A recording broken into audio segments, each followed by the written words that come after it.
Good day.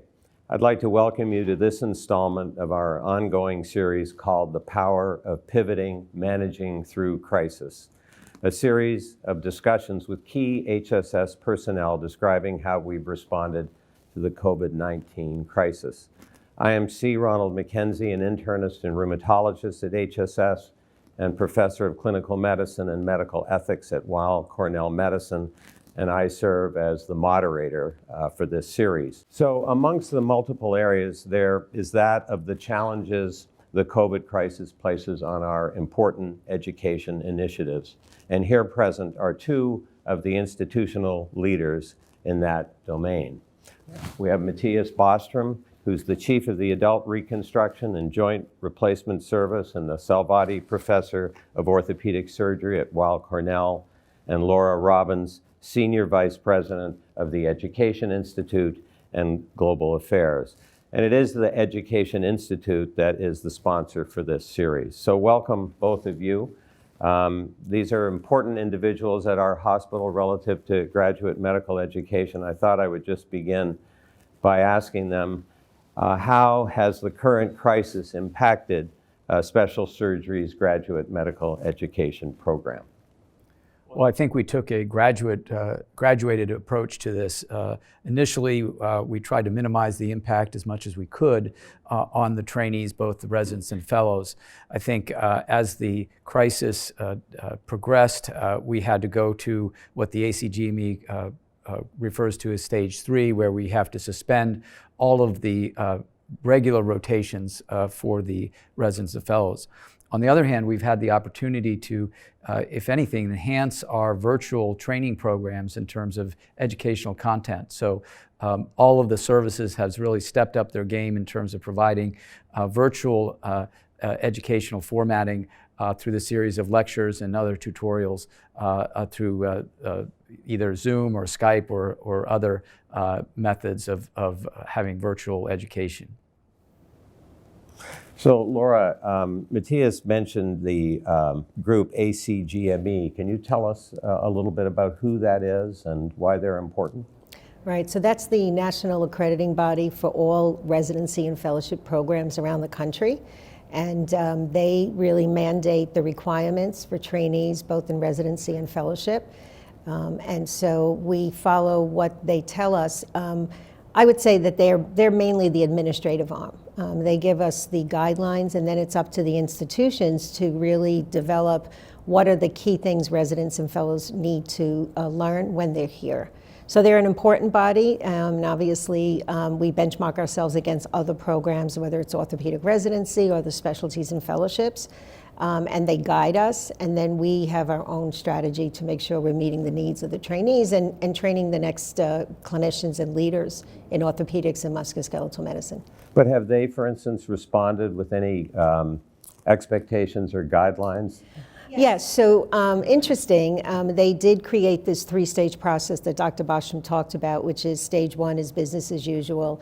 Stage 2 would be where you have some modification, but you still maintain your core competencies. And then stage 3 is where you suspend all activity for residents and fellows on the academic side, so you can deploy those residents and fellows to critical care and other areas. But that's basically it. They really haven't given us much direction. The two things they did, however, say that at any stage, we still have to make sure that we adhere to making sure that our residents and fellows have the supervision and their needs taken care of, as well as monitoring that they didn't work too many hours, because that's something they're very focused on. But besides that, that was pretty much the guidance they gave us. So the work hour restrictions then haven't been lifted in this setting? No, unfortunately, New York State did. The governor basically did lift the work hours. However, ACGME felt very strongly not to lift the work hours, and that's because their very strong commitment that there needs to be oversight so that residents and fellows' physical and mental health is taken care of. But I think, Dr. Bostrom, we've been able to really manage that appropriately here at HSS. Yeah, there hasn't really been a problem there, and I think we've gotten, one of the reasons we've done this is to make this as sustainable as possible, because you don't know how long it's going to last, that we don't burn them out in the first week or two by making them work excessive hours. So there's a fair amount of downtime. although when they're working now as deployed in sort of frontline healthcare workers, they really are working very intensely, and we have to be very cognizant of that. I think, but when they're not working, they have access to a lot of educational programming, which has been really outstanding. So we've tried to maintain part of the mission of education, even though they are not doing their sort of core responsibilities of taking care of musculoskeletal problems. They're now intensive care healthcare workers, and they've really stepped up to the plate pretty dramatically and impressively. So what kinds of formats? You mentioned telemedicine. That might be a way that they could, for instance, still interact and be observed interacting with patients in a clinical context, but it could also presumably refer to educational content and courses and so on. Yeah, so I think it's really primarily courses that we're doing. We've had started some discussions about telemedicine. A month ago, we had no telemedicine here at all for any of the surgeons, and yesterday we had 700 telemedicine visits here among the attending surgeons. So, you know, a dramatic increase in telemedicine, and we will incorporate those trainees into that part. But what we really concentrated on is on education and lectures, but also with the interactive abilities of these new technologies.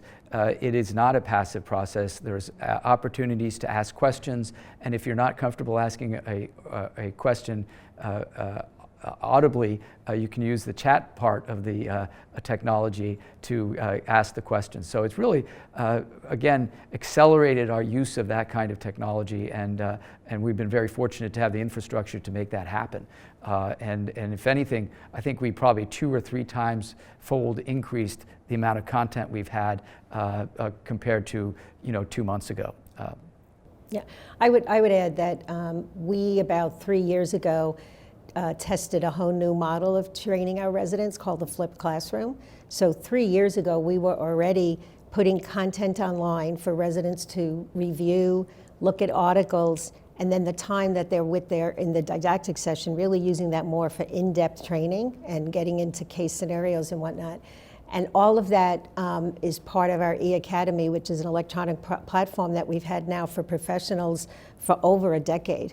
So one of the exciting things during this time of crisis is that we've been ahead of the curve, and to Dr. Bostrom's point, really have accelerated it during this time.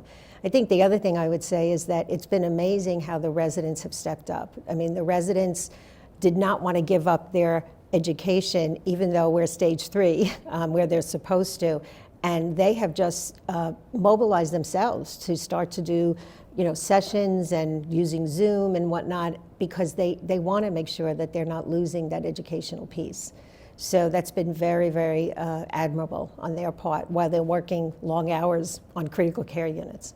Yeah, they've really stepped up to the plate and taken an active role in their own education, and they're on lectures that otherwise they wouldn't normally be at. And the other thing is we've expanded our offerings to other institutions. So for example, on the adult reconstruction service, we now have between 40 and 50 participants in our morning lectures, of which many are from some of the Philadelphia programs, as well as some of the Boston programs, as well as the Mayo Institute. So we really have expanded the programming to other places, while other programs may be struggling as well. I would add too that on the fellowship side, because they're so diverse in their specialty, but the rheumatology fellows, for instance, have really stepped up, immediately going back to being critical care physicians, and they also have not given up their training, so they're doing lectures as well. So it's both on the resident side and the fellowship side. You see that going forward as telemedicine and video applications being more incorporated into education? Has this accelerated something that you would have probably done anyways? Yeah, I think without a doubt we're not going back.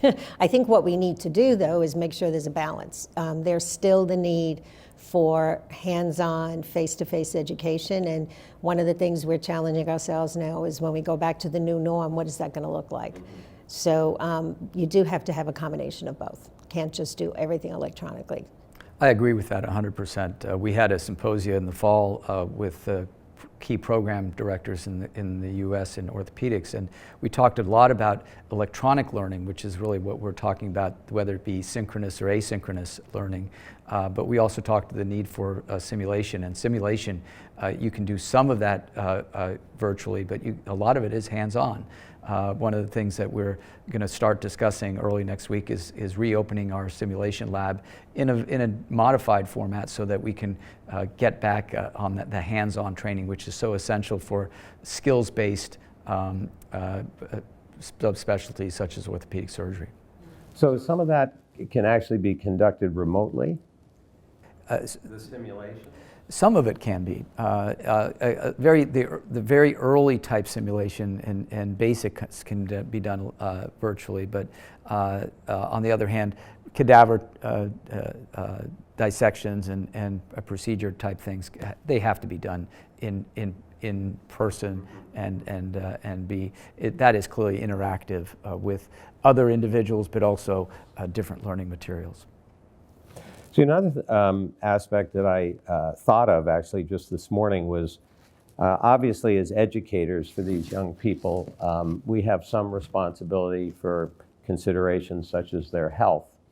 And you did mention the observance of the hour restriction, which might be one element of that. But of course, we're now dealing with a condition that imposes direct health risks to all the caregivers. And I'd just like you to respond and talk a little bit about the challenges of that and the concerns it's raised. So I think both on the physical and emotional side, we've been very concerned. Our residents who don't experience patients dying very often are now on the front line seeing patients die, especially at the out rotations at some of the other hospitals. And then physically, the physical toll as well. So we have really an array of programs to make sure that we're ensuring that their health is being taken care of. And again, a couple of residents have stepped up. We've done some peer training on clinician to clinician and how do you identify when someone is very stressed or high anxiety so that they can talk to their peers. And it's a program that we will mature here even more after the COVID crisis. Physically, we constantly feed them and make sure that their physical needs are taken care of. We've provided alternative housing when they have been exposed to COVID patients so that they don't have to go back to their apartments where they have wives and children. So we've taken a comprehensive approach to look both at the physical and emotional needs and making sure, and this is both for the residents and fellows as well as the attendings for the institution. I think it started with, a month ago, 5 weeks ago, we were worried about PPEs, and obviously that has morphed to a much more comprehensive and global approach to their well-being. And so it's obviously the making sure they're safe in the work environment, they don't bring things back to their families, and then now expanding that into not just the physical health part, but also the mental health, which is, I think is something that's going to have to continue well past when the last COVID positive patient leaves here at HSS. We also brought on an expert in crisis management, someone who has served tours in Afghanistan, has been on the front lines, and that has been invaluable. He's there whether it's a resident, fellow, nurse, physician, is in the moment and recognizing that it's a very high tense, stress, anxiety provoking situation and has intervened, and that has been very helpful. And I think Dr. Bostrom, he's related very well to this house staff, residents and fellows, and they're reaching out to him individually. So we're doing everything we can to make sure that we're taking care of them. I could add something to that in that I've had some interaction with a number of the house staff relative to health concerns. And something that's been very touching and quite remarkable is the degree to which they were concerned about each other. And I would get calls from one of them about another, informing me about symptoms or issues that had arisen. And they're really quite a fine group of young people, thoughtful, considerate, concerned. Yeah, it's been really impressive, both the residents and fellows, how they, really stepped up to the plate and gone well beyond certainly my expectations in terms of just showing leadership and maturity, and really understanding that this is a crisis that they didn't sign up for, but they realize that they have to really step up to the plate, and they've done a great job at all levels, whether it be the PGY1s who want to go to the ICUs in Queens, to the senior chiefs and how they're organizing just simple things like the schedule of where everyone's being deployed, and our fellows as well. Hopefully an experience that they'll look back on and they'll remember, and it'll make them even stronger and better attendings wherever they go. Yeah. So Matthias, you made reference in your comment about going to Queens and so on, so the listeners may not be aware that the fellows aren't simply individuals that work at the hospital for special surgery. We have quite a catchment area of other institutions where they have rotations. Can you comment on that a bit? Yeah, so as all large orthopedic training programs go, we don't have them solely here at HSS. To get a more broader trauma experience, we send usually about 5 residents at any given time out to New York Hospital Queens. Obviously, as the COVID crisis unfolded, the trauma volume decreased dramatically, but the care for COVID patients increased dramatically, and they have really taken an active role in taking care of those patients. We also have residents who help the veterans at the Bronx VA and are on rotation at the Sloan Kettering Memorial Hospital as well. So at any given time, a little over half of our residents are here at special surgery. The rest are elsewhere, providing care to a much more diverse patient population. So they really became frontline physicians almost overnight. Yes, absolutely. That's not what they signed up for, but they quickly realized that that's where they were needed, and by and large, all of them sort of stepped up to the plate, realized that they were needed, they had skills that would be useful, and they've really done a great job fulfilling those roles. So, in closing this discussion today, maybe both of you could just comment, you have to some degree already, about how you think education is going to look a year from now in ways perhaps that might not have been the case had we not been confronted with COVID-19. I think an element of telemedicine will be in their educational portfolio that they didn't have before. I think we will do a lot of things virtually and not have large groups as much. We will continue to have smaller group educational programming as needed, but I think it'll make us question each type of education format to make sure that, do you need to have that occur in a room of 100 people, or can it be done virtually in those situations? On the other hand, there's clearly elements of education where it needs to be a one-on-one or small group interaction, and we certainly won't want to get rid of that aspect of it. But it has clearly accelerated the use of virtual technology and electronic learning. I think I would say 2 things to add to that. First of all, we've always focused on interdisciplinary, multidisciplinary learning, and I think this experience has really demonstrated how the programs, not that they worked in silos, but there has always been a focus on orthopaedics, rheumatology fellowships, physiatry fellowships.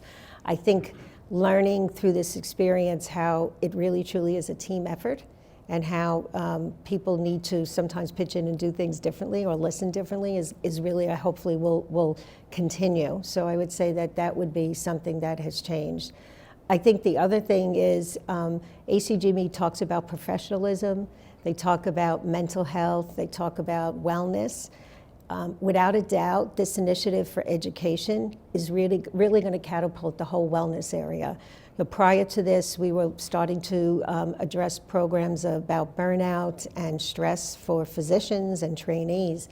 But I can tell you this will really push the agenda forward to make sure that we are listening and making sure that we have the resources, and that trainees realize that there's a balance between working hard, taking care of patients and taking care of themselves. So I really hope that that will be something that will pull through this on the education and training piece. Okay, well, Laura, Matthias, thanks very much for sharing your insights with us today.